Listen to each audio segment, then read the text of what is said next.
Ne juge pas avec tes yeux,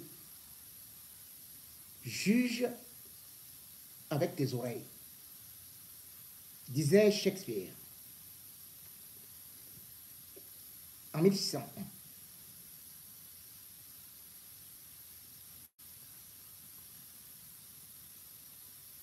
Mais dans notre pays,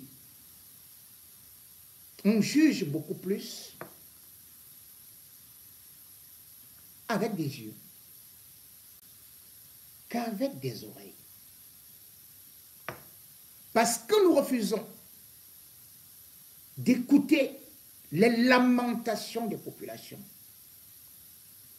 Nous refusons d'écouter les cris de détresse. Nous refusons d'écouter les appels qui viennent pas seulement du ciel, mais à travers le monde.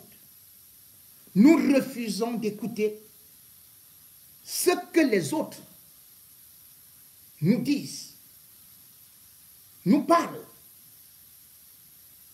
Le Sénégal change, nous n'écoutons pas. Avant cela, le Gabon change, nous n'écoutons pas. Avant cela, le Mali change, nous n'écoutons pas. Avant cela, le Burkina change, nous n'écoutons pas. Bien avant, c'était d'ailleurs les Burkinabés qui avaient renversé, qui avaient chassé Compaoré. En 2014, nous du continent, avons-nous écouté? Non. Parce que les autres peuples cherchent la liberté. Mais nous, du continent, nous avons des biens individuels. D'ailleurs, c'est nous qui avons inventé la célèbre formule « Je veux voir mes enfants grandir ». Et voilà comment est-ce que le régime a réussi à nous détruire. En identifiant les faiblesses de tout un chacun, parce que chacun veut se sauver seul, veut sauver sa famille seule, ou tout autre, une communauté. Et c'est comme ça que Paul Biya a donc procédé. En faisant semblant de distribuer quelques générosités, quelques cadeaux, comme si cela venait de sa poche. Et tout cela, on souffre pendant 6 ans. Et quand la 7e année approche pour l'élection présidentielle, Paul Biya commence à distribuer des bonbons. La période du jeûne, dans le Grand Nord, a été rude. Pas d'électricité, pas d'eau, des populations qui étaient obligées de se déplacer, sans oublier déjà les inondations qui sont dans ces régions-là, et plus particulièrement dans l'extrême nord. Mais lorsque l'élection présidentielle approche, c'est toujours la même formule. Paul Biya commence à promettre des cadeaux, à distribuer des cadeaux, où? À l'extrême nord, la région la plus pauvre, la région où les gens sont quasiment en proie à la surpauvreté, même pas la surpauvreté, mais même les actes de naissance leur manquent. La population est grande. Mais Paul Biya sait que cette population, c'est un bétail. Et il vient donc comme un Dieu qui doit sauver ce bétail. C'est à peu près comme le berger qui va sauver le bétail. Mais en réalité, la finalité du berger, c'est que ce bétail finira à l'abattoir.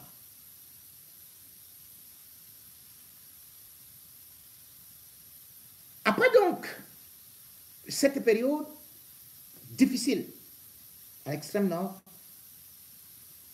Paul Biya trouvait bon maintenant de venir comme papa cadeau, papa prophète, pour ne même pas dire envoyer d'Allah sur terre, pour promettre sortir, bien sûr, le pays ou bien la région de l'extrême nord de la pauvreté, et surtout pour dire à la communauté musulmane, je vous aime bien, plus que Amadou Ahidjo, plus que vos enfants que j'ai tués, je vous aime tellement bien que j'aimerais que vous partiez prier pour moi à la Mecque. Et qui envoie-t-il? Son prophète, l'homme le plus bon et le plus généreux du monde, qui est d'ailleurs le président national du Hajj. Il n'est pas musulman, hein, mais il est président national à Tanganji, qui signe le communiqué. Le chef de l'État, président de la République, homme le plus généreux, homme qui adore plus Allah, homme qui vous enverra et qui va négocier avec Allah pour que vous ayez une place au paradis, m'a chargé de venir vous donner une somme d'argent très conséquente pour aller au pèlerinage à la Mecque. 1 milliard 560 millions. Voilà la somme qui a donc été débloquée, dit-on, par Paul Biya pour venir au secours des musulmans qui doivent aller à la Mecque. Et leur nombre d'abord est croissant, selon le gouvernement, puisque le communiqué est signé le 12 avril 2024, où on nous dit, Paul Biya se charge de donner plutôt à combien de fidèles?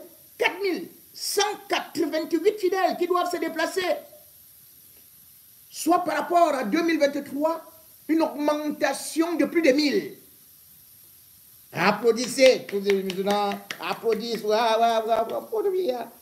que Allah te bénisse, que Allah te bénisse. Et puis Paul Biya leur dit, quand vous allez à la Mecque, vous allez revenir avec l'eau bénite, communément appelée Zamzam. Chacun aura 5 litres d'eau bénite. C'est-à-dire les bidons pour 4188 personnes. Applaudissez pour moi. Ah, Paul Biya, d'où tout son cas choisi. Tu vas rester à vie au Cameroun. Sans toi, on ne peut jamais aller à la Mecque, ni au ciel, ni au paradis, ni nulle part. C'est toi qui nous as créés. C'est toi. Soit. Voilà donc les projets de Paul Biya. Parce qu'il est en campagne.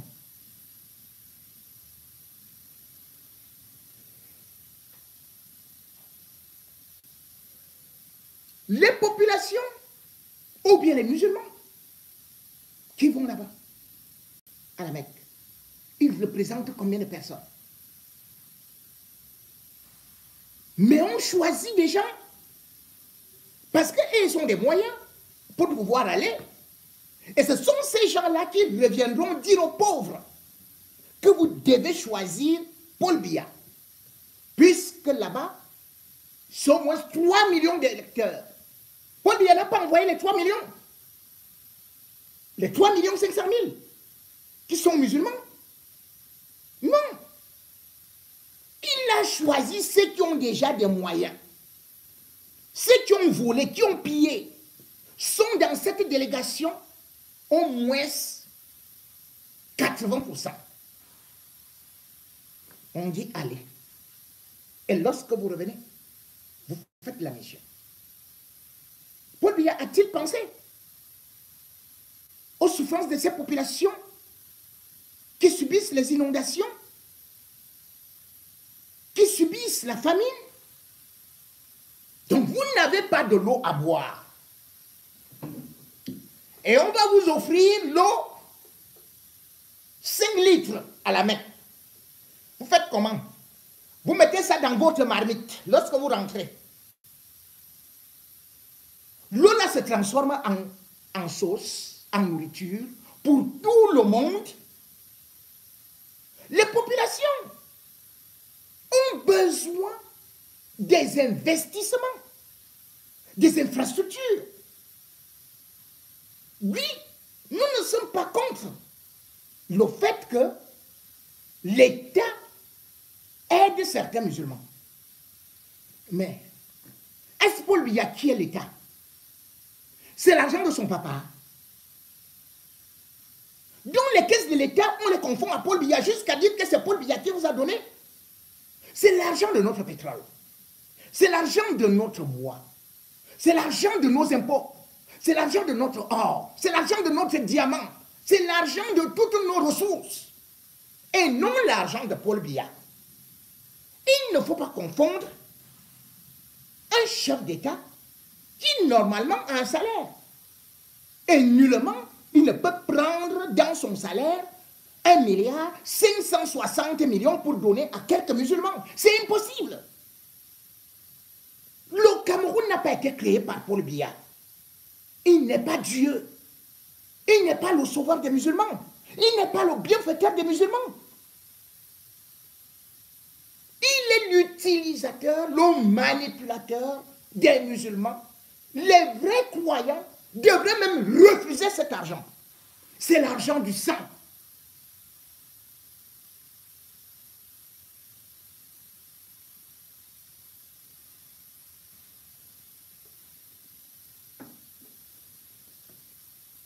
Oui, on peut bien aller prier. Mais qui vous a donné cet argent? C'est un incroyant. C'est quelqu'un qui a été chassé du séminaire, qui n'est ni musulman ni catholique, qui n'a fait que des séances de satanisme. Et c'est lui qui est le président du Hajj. Vous le savez. C'est lui qui fait la guerre dans le Nozo, à Tangandji. C'est lui qui crée les Ambazoniens. C'est lui qui tue les enfants, les femmes. C'est lui qui est l'auteur des milices. C'est un chef bandit. Comment des gens qui prient Allah, qui connaissent les vertus de cette religion, qui sont exigeantes, peuvent accepter être financés par des démons? Cet argent, c'est l'argent des démons. C'est l'argent du vol. C'est l'argent des détournements dans les caisses de l'État. Vous croyez qu'on peut aller tromper Allah à la Mecque? Vous croyez que Allah ne connaît pas la provenance de cet argent?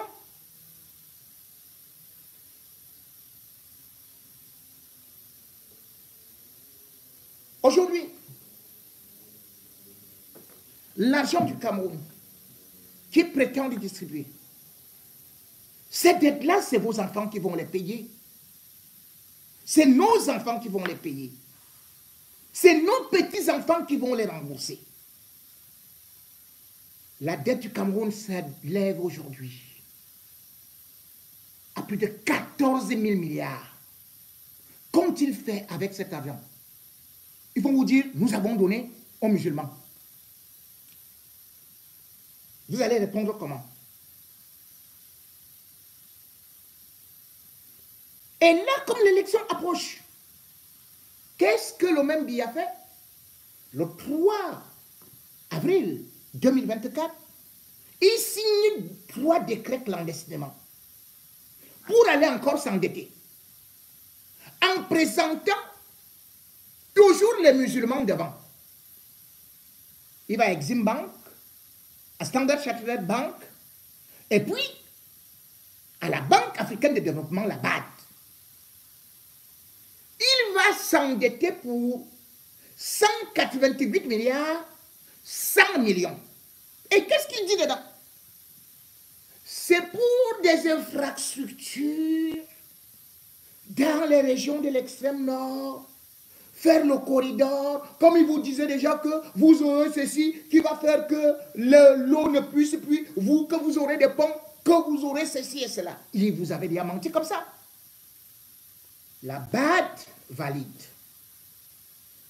C'est-à-dire, selon la programmation, Les travaux devaient commencer en 2023.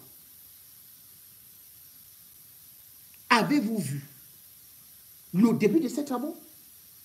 Maintenant, on dit que ça va continuer jusqu'en 2030. Puisque on sait très bien que l'élection, c'est en 2025, donc on vous fait encore miroiter qu'il y aura quand même quelque chose.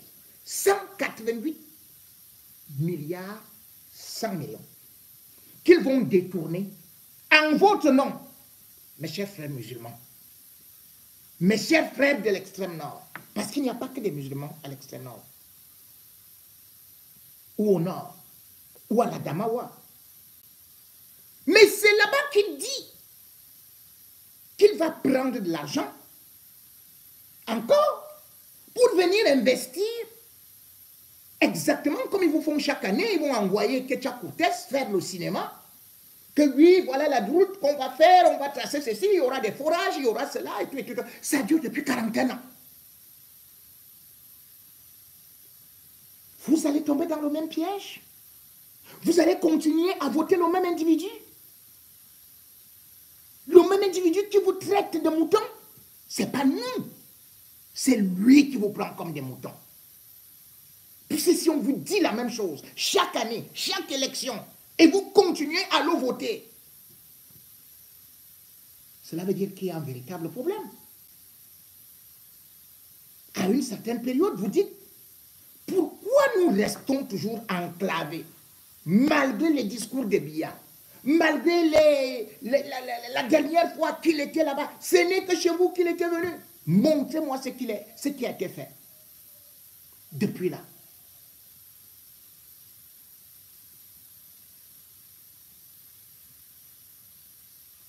Il faut savoir, écouter, et également cesser de jouer le rôle de bétail électoral. Aujourd'hui, les jeunes Camerounais doivent se mobiliser. Ce n'est pas seulement une affaire d'extrême nord. Et dans cette mobilisation, il faudrait que la donne change. Parce que Biya connaît les résultats avant. On va vous dire que l'extrême nord a voté à 95%. C'est le même fichier qu'ils vont sortir. C'est à vous maintenant de le changer. Continuez à vous inscrire dans la liste électorale. Et que les artistes qui portent des voix puissent s'y mêler.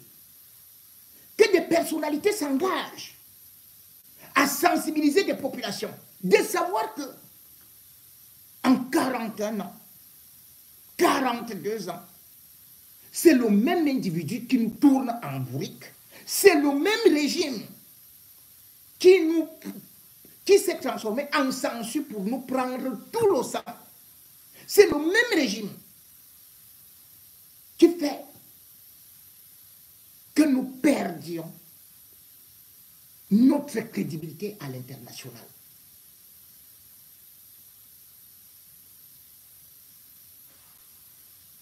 Je vais dire un merci à Lady Ponce ou encore à Moustique, le charismatique, qui depuis un certain temps passe des messages à d'autres, pas Steve Fa, parce que c'est cette jeunesse-là qui est vendue. Oubliez-les. C'est cette jeunesse-là qui vous perd. C'est cette jeunesse-là qui est vendue. C'est cette jeunesse-là qui ne sert à rien, qui est doublissime, qui vous vend des illusions, des rêves. Que la nouvelle jeunesse, à travers les influenceurs, devienne effectivement des vrais acteurs pour la prochaine élection. C'est un cri de cœur que vous devez écouter pour le bien de notre pays, pour le changement, parce qu'on ne peut pas rouler avec les mêmes gens tout le temps. Voici l'exemple de ce que vous devez faire, des messages que vous devez passer, qui sont si importants. Fermez, enlevez les chaises. C'est moi une dernière bière, non? Non, c'est bon, on ne vend plus le père. Une bière, c'est toi qui paye. C'est votre troisième bière. Laisse alors. Ok, quand tu me donnes pas à boire, j'ai la parole.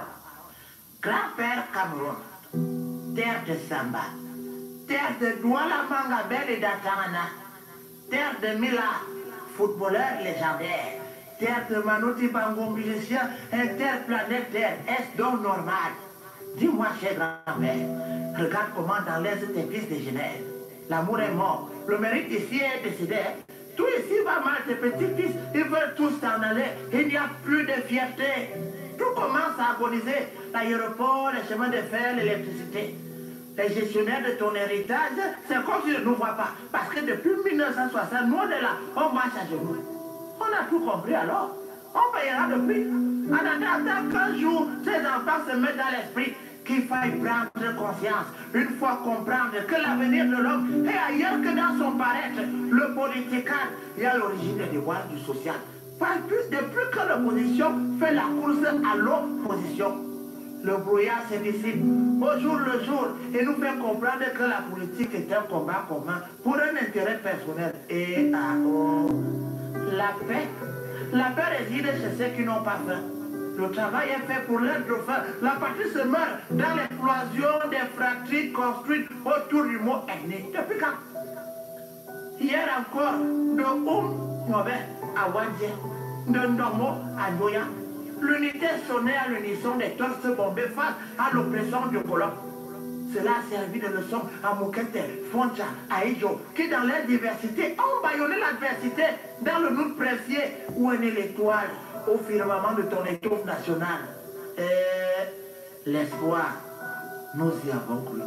De Bello à Chidi, de Mouna à Kavaye, d'Achidi à Mafani, de Yangoute, l'espoir rayonnait sur le village, sur le visage de Bia. Pôle Nord, pôle Sud, pôle Ouest, pôle Est. Démocratie, crise économique, ajustement structurel, privatisation. Malgré tout, pour nous, l'ennemi était étranger. Dans la forêt sacrée aujourd'hui, les lions se mangent et leur sang souille les terres se trouvant autour du fourré. Et les marionnettistes sont tapis dans l'ombre. Ils luttent pour leurs choses. Ils font croire à la population que c'est pour leur cause. Quelle est cette palabre qui refuse de se tenir sous l'arbre à palabre? Quel est ce balai de balles qui fait gicler les larmes de nos âmes? Nos regards n'ont plus de lumière. Nous cherchons la touche stop, mais tout est dans le néant. Elle n'a plus de néant. Bienvenue, les néons. Comme le Covid, tout a muté. Tara est devenu Sardina, Sona est devenu Tontina, Babana, Magnan, Mbom, Mola. Cette fraternité d'antan agonise au bord du gouffre. Cameroun, les coudes se serrent uniquement autour d'un père mort à Kouloufata, d'un fils mort à Baneda, d'une épouse morte à Garouaoulaye et des enfants morts à Koumba. Le patriotisme de circonstance, mais cependant l'espoir est né quand même quand nous voyons les évadés de ce panier de crabes qui reviennent avec des lauriers. Francis Nganou, Choupo Moti, Njoya Adjara et plein d'autres. Les larmes aux yeux, nous avons accompagné Photo, Monkam, Kadi. Mais quand même, nous voyons naître à l'horizon terrifique Kofi de Djaga, Noran Foster, Karen Mongwe, Cyril Bojiko, ces entreprenantes personnes qui veulent faire rebondir l'économie jeune sur laquelle repose le fer de lance de la nation. Serge Ouna, les mélodies de Loco, Salaciel, Loki Puster, Charlotte Tipanda et Darina pensent la paix de l'absence de Manu et de Francis Bébéo. Les jeunes. À défaut d'une Beyoncé ou Nicki Minaj sous d'autres cieux, Blanche Bailly, Muriel Blanche, Martial Crutch, Christmas, Nathalie Koua, Coco Vemba et toutes ces belles pépites qui valorisent les courbes de ton Cameroun. Regarde, un soir comme celui-ci, j'ai ôté mon manteau à la fourrure de Jean-Michel Cancan et Cindy Minja de Jimmy Dion que j'ai accroché au chevet de cette nouvelle élite politique. Cabral Libye, Espoir Matomba, Joshua aussi, tout en espérant que vous saurez affiner la sculpture d'un idéal inachevé auquel aspirent les fils d'Oriodos Camaroès. On fait de l'humilité nationale. Sous le spectre du vivre, du rire, surtout du mangeons ensemble. Manger, travailler aussi. Buvons.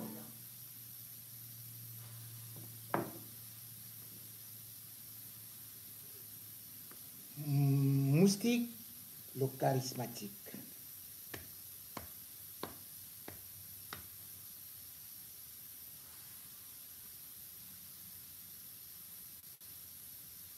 Que des messages soient relayés, soient créés pour sensibiliser. C'est ce qu'on appelle être influenceur. Et c'est là où vous devez montrer votre valeur. Et vous qui avez été interpellé, qu'avez-vous déjà fait? Avez-vous déjà écrit tout simplement sur votre page? Demandez à vos followers d'aller s'inscrire sur des listes électorales. Avez-vous déjà tout simplement sensibilisé de votre côté les jeunes sur la corruption et de ne plus se faire prendre comme juste ceux-là qui doivent aller applaudir des vieillards? Avez-vous déjà sensibilisé auprès de vos familles, vos mamans, vos tantes, vos oncles, qu'il ne faut pas attendre la campagne électorale pour aller demander le cabas, avoir une bière, 1 kilo de maquereau et puis un petit sachet de riz? Votre voix compte. Vous avez le devoir de marquer l'histoire comme les autres au Sénégal. Vous avez le devoir de pouvoir mobiliser. N'attendez pas des hommes politiques et n'attendez pas des hommes âgés pour le faire à votre place. Regardez autour de vous. Regardez comment le balai citoyen avec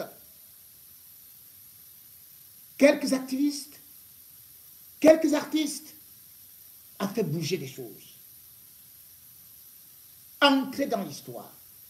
2025 ne doit plus être une année d'humiliation du Cameroun.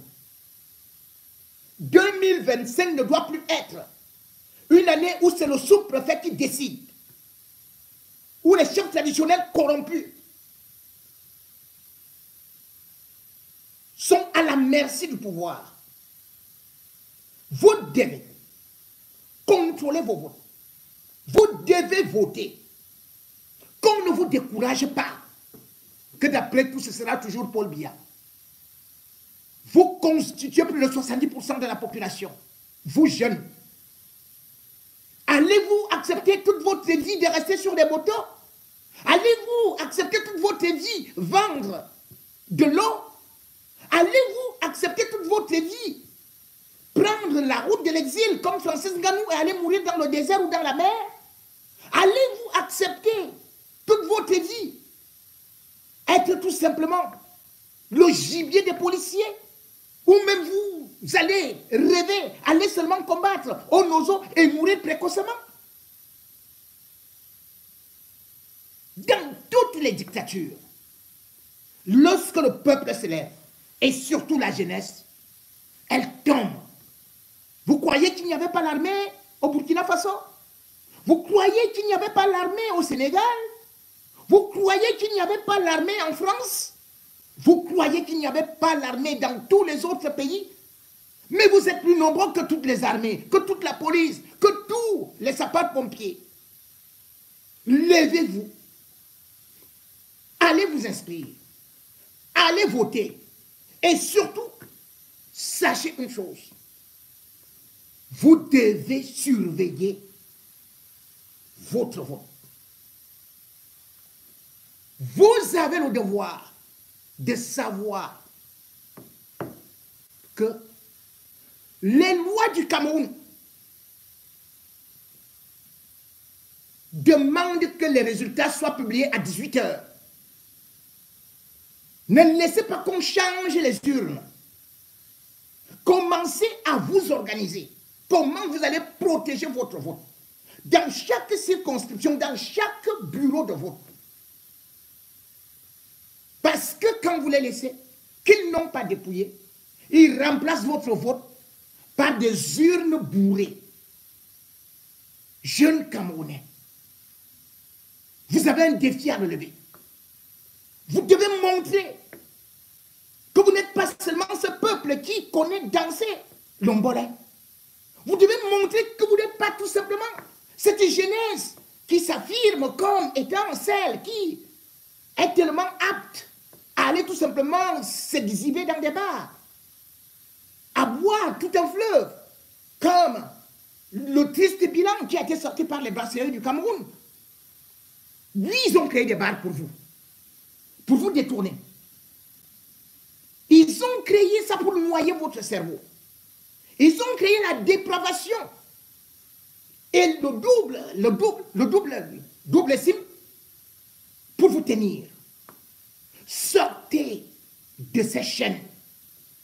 Sachez que ces gens sont arrivés au pouvoir quand ils étaient jeunes.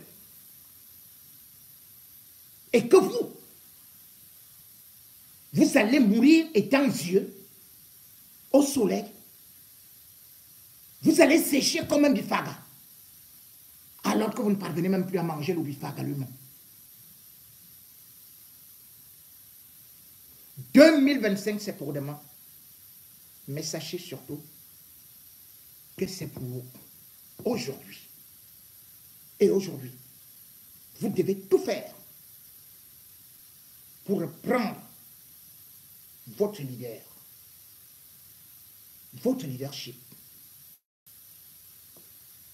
Retenez, la démocratie, c'est la dictature de la majorité sur la minorité.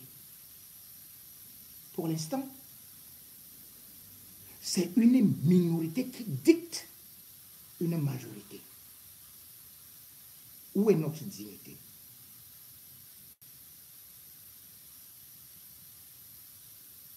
Où est votre dignité? Où est votre liberté?